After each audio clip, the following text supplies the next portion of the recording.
اب میں کہتا ہوں دعوے سے قسم خدا کی اگر اہل حدیث سن رہے ہو، اگر یہ اپنے باپ کی اوریجنل اولاد ہو،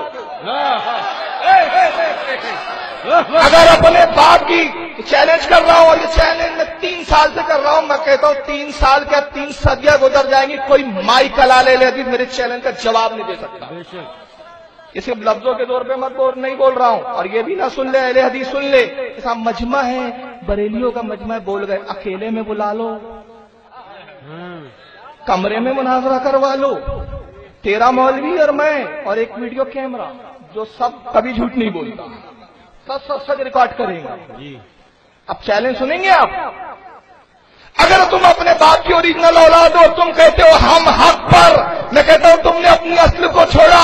1857 سے پہلے تم ہندوستان میں اپنا ایک مدرسہ دکھا دو، 1857 سے پہلے اپنی ایک مسجد دکھا دو، 1857 سے پہلے اپنا کوئی ایک مولوی دکھا دو، 1857 سے پہلے اپنی کوئی حدیث کی کتاب دکھا دو، 1857 سے پہلے کوئی تفسیر کی کتاب دکھا دو۔ قسم خدا کی جتنے امام تھے سب سنی تھے، سب مقلد تھے۔ جب امام بخاری کا نام لیتے ہو، قسم خدا کی امام بخاری بھی تھا تو وہ شافعی مذہب کا ماننے والا، سب مقلد تھے۔ ایک سوال یہ کرتے ہیں کہ ارے 200 سال پہلے کی کوئی مسجد اہل حدیث ہو تو بتاؤ، تمہاری کوئی مسجد ہی نہیں 200 سال پہلے۔ یعنی کہنا یہ چاہتے ہیں کہ امام جب دنیا میں آئے اس کے بعد سے مسجدیں جو بنی ہیں ساری کی ساری مقلدین کی مسجدیں بنی ہیں، اہل الحدیث کی مسجدیں بہت بعد میں بنائی گئی ہے، جس سے یہ پتہ چلتا ہے کہ یہ بالکل نیا فرقہ ہے، پہلے سے اس کا وجود تھا ہی نہیں، ورنہ ان کی مسجدیں بھی پہلے سے ہوتی۔ تو ہم یہ پوچھ رہے ہیں، اچھا یہ بتاؤ تمہارے امام صاحب امام ابو حنیفہ رحمۃ اللہ علیہ، ان کی سن پیدائش کیا ہے؟ سن 80 نا؟ اچھا، اور سن 80 میں پیدا ہوتے ہیں، اور اس کے بعد حضرت امام شافعی رحمۃ اللہ علیہ سن 150 ہجری کے اندر پیدا ہوتے ہیں۔ یعنی جس سن میں حضرت امام ابو حنیفہ کا انتقال ہوتا ہے اسی سال امام شافعی پیدا ہوتے ہیں۔ تو سن 80 ہجری کے اندر امام ابو حنیفہ کی پیدائش ہوئی، 150 کے اندر امام شافعی کی پیدائش ہوئی، سن 90 ہجری کے اندر امام مالک کی پیدائش ہوئی، اور سن 164 ہجری کے اندر حضرت امام احمد بن حنبل کی پیدائش ہوئی۔ اب میں نے یہ پوچھا کہ سن 80 سے پہلے جتنی مسجدیں تھیں وہ کن کی تھی؟ وہی اہل حدیثوں کی مسجدیں تھیں۔ اس سے پہلے کہ تم اپنی مسجد دکھاؤ، حنفی مسجد دکھاؤ، مالکی مسجد دکھاؤ، رضائی مسجد دکھاؤ، لحافی مسجد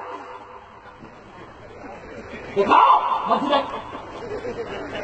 اس سے پہلے ارے بھائی امام ابو حنیفہ آ رہے ہیں سن 80 میں، امام شافعی آ رہے ہیں سن 150 میں، امام مالک آ رہے ہیں سن 90 میں، امام احمد بن حنبل آ رہے ہیں 164 کے اندر۔ یہ سن 80 سے پہلے جتنی مسجدیں ہیں، طائف کی مسجد کس کی؟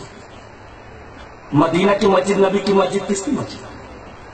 کعبہ کس کی مسجد؟ مدینے کے اندر دیگر جو مسجدیں بنی تو کون سی مسجد؟ ظاہر ہے کہ کوئی پاگل بھی یہ نہیں کہہ سکتا کہ حنفی مسجد تھی، مالکی مسجد تھی ہے، حنبلی مسجد تھی ہے، شافعی مسجد تھی، اس لیے کہ سن 80 کے بعد یہ سوال ہے اس سے پہلے کی مسجدیں کون سے؟ اہل حدیث مسجد۔ ایک مثال دیتا ہوں، کہنے لگے مثال دیتے ہیں، ایک سمندر ہے، کیا مثال دیتے ہیں؟ ایک سمندر ہے، ٹھیک ہے بھائی سمندر ہے، اس سے 4 نہریں نکلی، 4 امام کہتے ہیں کہ ایک سمندر ہے جس سے 4 نہریں نکلی، ایک ایک نہر سے اپنے اپنے ذوق کے مطابق لوگ پانی پی رہے ہیں، یہ 5واں فرقہ کہاں سے آ گیا؟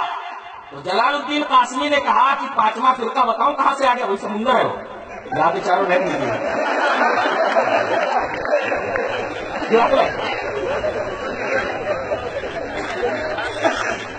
لوگ ایسی الٹی پلٹی مثالیں دیتے ہیں، ایک سمندر ہے جس سے 4 نہریں نکلی، چاروں نہروں سے مراد یہ 4 امام تو یہ پانچواں فرقہ یہ حدیث کہاں سے آیا؟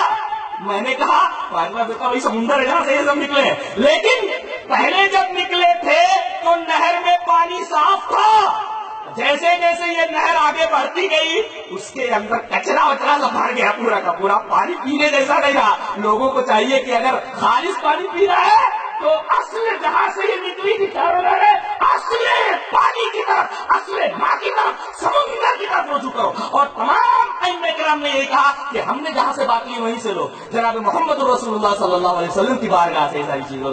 اب جی چاہے گا وہ حدیث پڑھ دوں تاکہ مزہ آ جائے، حدیث اس طرح وہاں نبی ہریرہ رضی اللہ تعالیٰ عنہ قال قال رسول اللہ صلی اللہ علیہ وسلم انی قد ترکت فیکم شیئین لن تضلوا بعدهما کتاب اللہ وسنتی ولن یتفرقا حتی یرجع علی الحکم رواه الحاکم فی المستدرک فی کتاب العلم۔ حضرت امام حاکم رحمہ اللہ اس حدیث پاک کو ایسے ہی مستدرک حاکم میں کتاب العلم کے اندر راوی حضرت ابو ہریرہ فرماتے ہیں کہ نبی کریم صلی اللہ علیہ وسلم نے ارشاد فرمایا کہ میں نے تمہارے درمیان دو چیزیں چھوڑ دی، یہی نہر ہے، یہی الہی ہے۔ قرآن بھی اترا اللہ کی طرف سے، حدیث بھی اتری، یہ وہ سمندر ہے، یہ وہ سمندر ہے۔ بعد میں نہریں نکلتی ہیں، ٹھیک ہے بھائی، تھوڑی دور چلی ہیں نہریں، پانی صاف تھا، لیکن جیسے جیسے نہریں آگے بڑھتی گئی پانی گدلا ہوتا گیا۔ اب جن کو یہ گندا پانی پینا ہو بھائی پیو، ہم کو یہ کچرے والا پانی نہیں پینا ہے، ہم کو بیمار نہیں ہو رہے۔ ایک بیماری بدن کی بیماری ہوتی ہے، روح کو بیماری لگ جائے تو، ایمان کو بیماری لگ جائے تو ہمیں ان نہروں کا پانی نہیں پینا ہے، اس لیے کہ جس نہر کا پانی خراب ہو گیا ہو اس کے اندر کیٹانو، اس کے اندر جراثیم، نقصان دہ مضر للصحت، صحت کے لیے مضر، پورے بدن کو تباہ کر دینے والے۔ جب آدمی گندا پانی پینے کے لیے راضی نہیں ہوتا، بسلری مانتا ہے، دین کے بارے میں گندا پانی پینے کے لیے تو تیار ہو جاتے ہو، شرم نہیں آتی تم کو؟ آیا نہیں کھایا نہیں؟